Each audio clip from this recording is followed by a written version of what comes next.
Hey, welcome back to the show. I'm going to do a video today on making a chicken, a whole chicken. We're not going to make it whole. We're actually going to spatchcock it. We're going to take the backbone out. We're going to open it up so it cooks a little faster. Ask me, it's a little prettier as well. We're going to use some salt and pepper, some crushed pepper. We're also going to use some garlic. My favorite seasoning, Saison. It's got a lot of flavor, but I also like the color. We're going to use some rosemary, we're going to use some lemon, and we're also going to use some onion to stuff inside. Just for a little extra flavor, a little extra pizzazz, you know what I mean? We like to fix things up a little bit. So I'm going to take you with me. Oven is preheated at 425. We are going to roast this. We're not going to bake it, we're going to roast it, which means it's a slightly higher temperature because we want to get some browning on top of the chicken, all right? So, without further ado, here we go. I'm going to show you how I'm going to break down this chicken. Okay, so we've got the whole bird here. We've got the back, and we've got the top. This is where the breast is. You got a breast here, wings, your legs. I want you to flip the bird over. We want to look just at the backbone because this is what we're going to take out. Now, you can either use a good sharp pair of cooking shears and cut that out, or you can use your chef knife. I don't know. Let's see which one is easier and more practical. So you can feel where the bone is. You're going to put your knife down there. Make sure you have a sharp knife. And we're going to just go straight down. I hit a bone.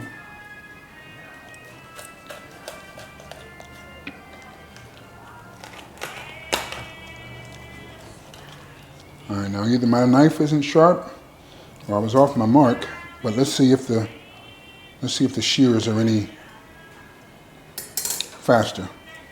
Again, here's the backbone. And we're just going to cut that out.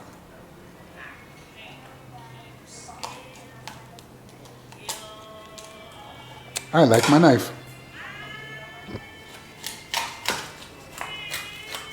And come through.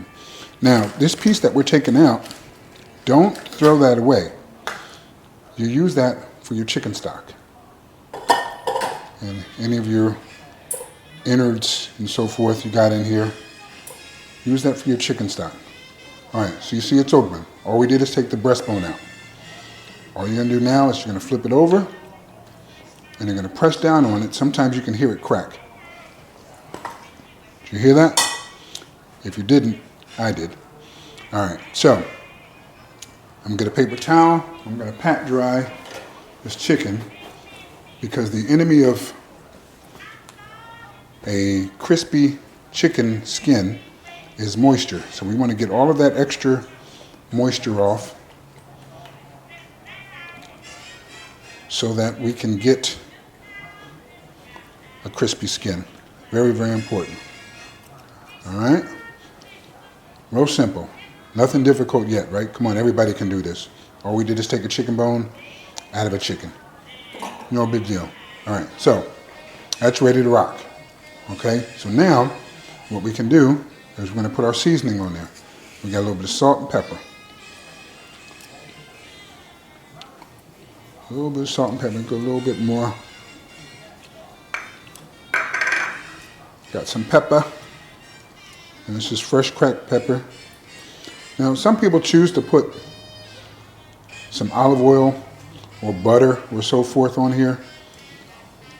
The chicken has a lot of built-in fat on its own, and it really doesn't need any more fat. I'm talking to all you healthy people.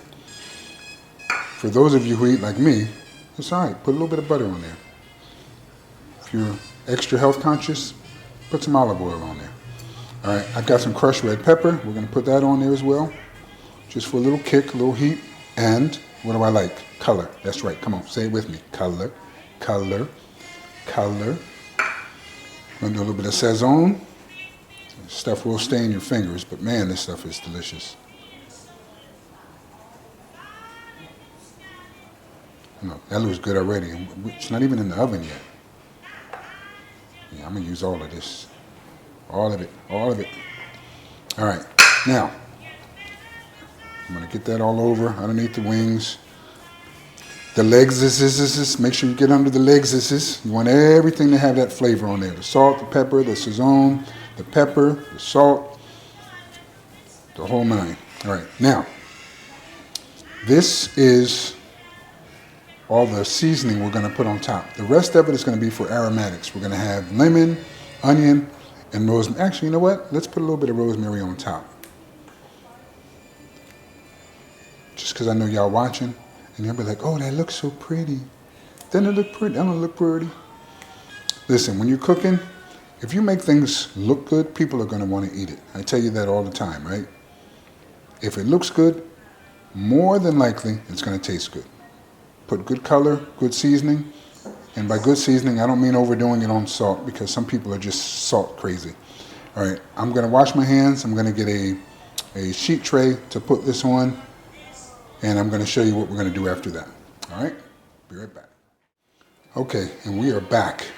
Now, all I did was cleaned up my station a little bit, washed my cutting board. Anytime you're working with chicken or poultry or really any kind of meat, you want to make sure that you wash your cutting board and your utensils and so forth, so we're not cross-contaminating. I've never seen it done, but they say it can happen. All right, so what I've done is I've got a cookie sheet, and I put all my seasonings on here. Actually, nope, I'm missing one.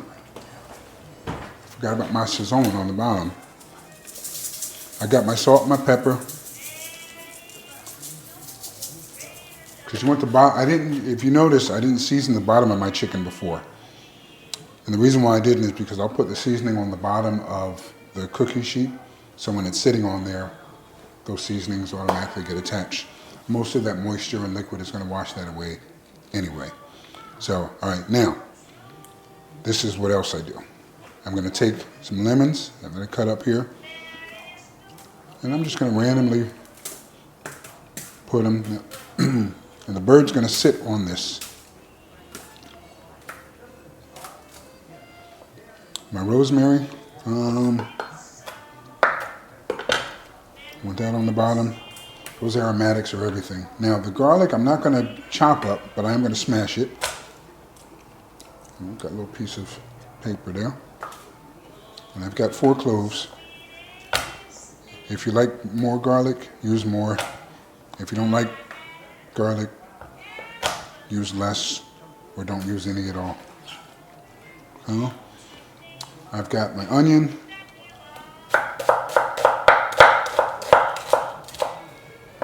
Again, nothing fancy, just to have some aromatics there. Don't have to be super precise. This, I don't want to say this is rustic cooking, but remember, you're using this just for your presentation. This is not about having the right size cuts and so forth like they taught us in culinary school. There is a time and a place for that. This is not the time. This is not the place. All right. So then I'm going to take my bird. And I'm going to put my bird right on top. I got a couple more onions. Just going to put on top, just randomly. Nothing fancy. Not onions, lemons. I'm sorry. I do know the difference between lemon and onion. One is yellow. Actually, they both could be yellow. But one is lemon, onion. Come on, say it with me. Lemon, onion. All right, here we go. Okay, I'm going to put this in the oven. It's already on 425. And we're going to go on to something else. All right? Be right back. Okay, let's see how we're looking here. It's starting to toast a little bit there. A little bit. We'll get the thermometer and test it. We're looking for about 165 degrees. Actually, I'll probably pull it about 160, 162 and let the carryover heat cook at the rest. 165 is the safe temp. All right, let's see what's next. Okay, I just put my temperature probe into the chicken. And you'll see it sticking in there. If you follow the line, and we come up, close this, so we can see without opening the oven door going forward. We've got the thermometer that tells you exactly what the internal temperature is. And I'm going to pull it at about 160, 162. So we've got a little ways to go. It's been in there now about 50 minutes. So I'm guessing probably another 10 minutes or so. We're at 135 now, but we'll see what happens. All right. Okay, also, I took out the induction cooktop. I love cooking with this thing because it heats up so fast. I've got a pot on there, and I'm going to put in a stick of butter, some salt, some pepper, some crushed pepper, and I'm going to put that in the pot, and I'm going to add some spinach so we can have some spinach for our chicken. And then I also have that bottom pan. That's some macaroni and cheese warming up. Had that from yesterday. I don't typically do leftovers, but Judy likes it, so Judy gets it. We're 136.8. Be back soon.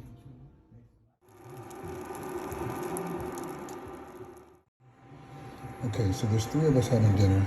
I wanted to show you something. So this is a pound of raw spinach. This is going to cook down to almost absolutely nothing. And when I say nothing, I mean absolutely nothing. I could eat all of this by myself pretty easily. Watch this. Watch, I'm going to put it all in. The butter's melted. The seasoning is in there.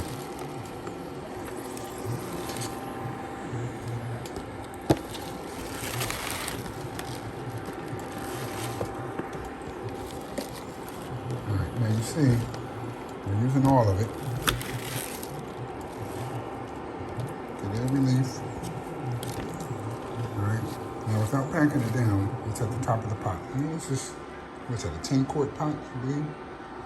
When that gets done, it's barely going to cover the bottom.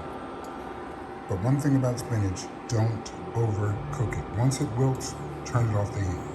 Alright, I'll show you what it looks like in a second. See, it's been about a minute and a half, and you can see it's already wilting down. I know this seems very elementary to some people, but, you know, you buy all that spinach and it wilts down. You know, get more than what you think you're going to need. I love spinach. Judy loves spinach. Our mother is here, so we're actually feeding 3 today. But yeah, we won't be eating a lot of spinach, unfortunately. All right, let's go check our timer. Let's see where we're at. 1:44. Still not ready yet. Look, it's almost gone already. Now you see it's starting to wilt pretty fast. Normally what I do is I'll turn the fire off and let the residual heat cook that in. I'm only stirring it so that all the butter and the seasonings get on everything. But you can see that's hardly nothing. And most people cook spinach to where it's no longer spinach anymore. It just becomes green stuff. But you want a little bit of texture. You see that dark right there? Once it turns that dark color right there, that's how I like mine. So, all right, spinach is done. Macaroni and cheese is done. Just waiting for that chicken to come up to temp. All right, I'm gonna show y'all how to plate it here in just a moment. Be back soon. Okay, it's been about an hour and 10, hour and 15 minutes. My thermometer is showing an internal reading of the chicken at 164 degrees. So I'm pushing it. I like to pull it out so it doesn't go above 165. That way the bird stays nice and juicy and tender and still has the crust. I'm gonna take it out now. Watch this. Okay, here we go.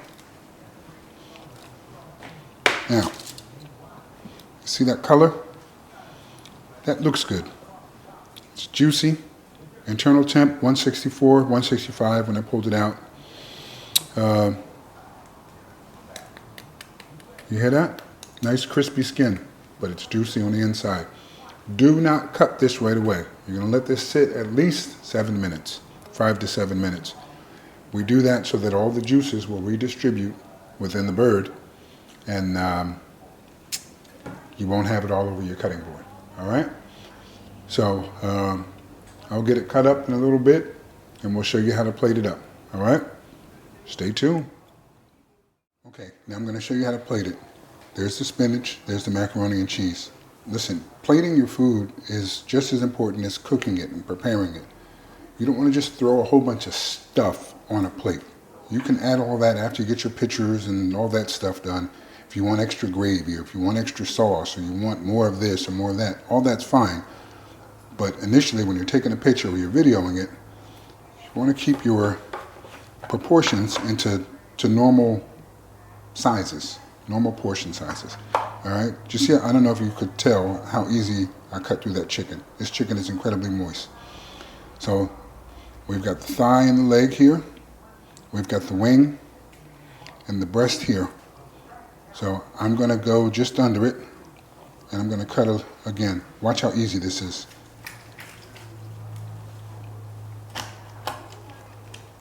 And then where's my tongs? Please hold.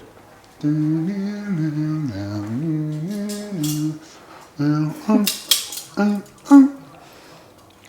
then we're going to take the chicken and we're going to plate it. All right? And if you want, you can add some garnish or what have you on there. My new thing is I kind of like to add fruit. So I'll take 2 orange slices and watch this.